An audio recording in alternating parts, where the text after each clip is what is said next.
কী গো বন্ধুরা, কেমন আছো সবাই? ভেটকি মাছের বিভিন্ন রকমের পদ তো আমরা বাড়িতে বানিয়েই থাকি। আজকে আমি একটু অন্যরকম স্বাদের ভেটকি মাছ বানাবো।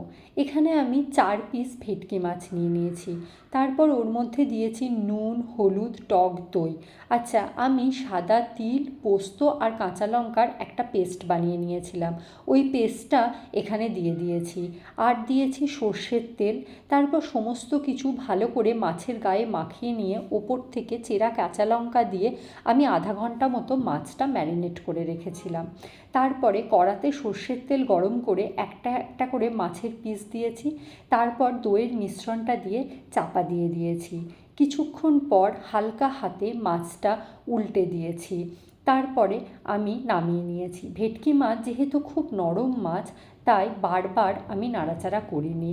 এই পদটা গরম ভাতের সাথে খেতে দারুণ লাগে। তোমরাও বানিয়ে খেও, কেমন?